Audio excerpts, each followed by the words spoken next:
ఓం నమో వెంకటేశాయ.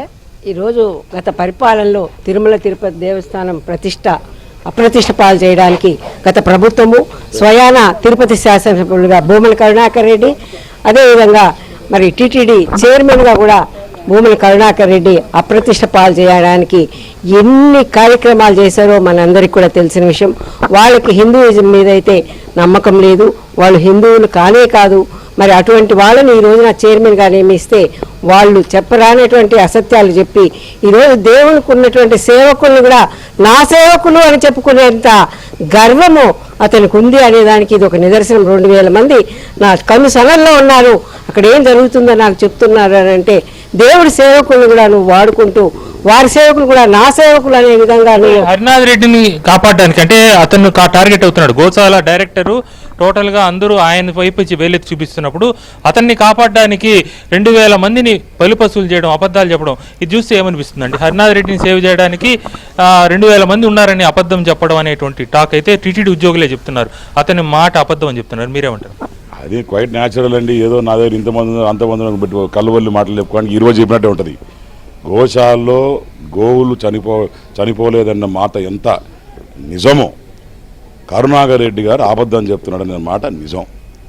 నిజంగానే ఈరోజు మా ప్రభుత్వం ఎంత చిత్తశుద్ధిగా పనిచేస్తుందంటే ఈరోజు దానికి ఎగ్జాంపుల్ ఒక ఎంపీ గారు, ఒక కార్పొరేటర్ గారు నేరుగా వచ్చి మా ఎమ్మెల్యేల ముందర మాట్లాడి, మీ మీడియా ముందర మాట్లాడిపోయిన దానికి అదొక స్వేచ్ఛ. చంద్రబాబు నాయుడు గారు ప్రభుత్వం ఇచ్చిన స్వేచ్ఛ. లాస్ట్ టైము మీ ప్రెస్ మిత్రులు కావచ్చు, మా పోలీసు వారు కావచ్చు, మొత్తం డ్యూటీలు చేసింది ఎవరి దగ్గర? రాజకీయ నాయకులు ఇంటి ముందర. అట్లా అరెస్టులు చేసి ఎక్కడన్నా తిరుపతిలో ఎక్కడన్నా ఒక హౌస్ అరెస్ట్ జరిగిందన్నా, ఎక్కడన్నా కానీ ఎవరన్నా వైసీపీ నాయకుడిని ఇబ్బంది పెట్టినామన్నా స్వేచ్ఛ వదిలిపెట్టేసిన తర్వాత ఆయన మాత్రం కారులో అడ్డదారిలో దొడ్డదారిలో రావచ్చు. ఇప్పుడు ఎంపీ పక్కన కరుణాకర్ రెడ్డి గారికి ఆయన స్పేస్ ఉండదు. ఈయన వచ్చి ఏడో గోడ దుంకి వచ్చినాడంట. వచ్చింది కారులో వచ్చాడు కదా, కారు గోడ దూకడం సాధ్యమవుతుందంట. మరి అది కూడా చెప్తాడేమో. మేము పై నుంచి దూకొచ్చాం, బాలకృష్ణ సినిమాలో ఎగురుతుంది కదా, అట్లా చెప్పాడు కదా గోడ దూకొచ్చాను, కానీ కారులో వచ్చాడు కదా. కారులో వచ్చి కూడా గోడ దూకానని చెప్పడం చూస్తే మీకేమనిపిస్తుంది? ఏదో నవ్వుకోవాలి, ఏం చేయాలి?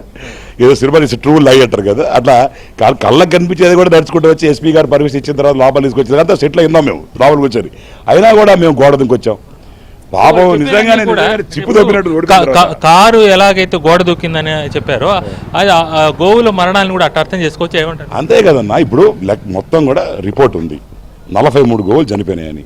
కరోనా టైం తర్వాత అనేక కారణాల వల్ల ప్రకృతి డిస్టర్బెన్స్ వల్ల వారు కావచ్చు, ప్రెగ్నెంట్ ఏవైతే ఆవులు ఉంటాయో అవి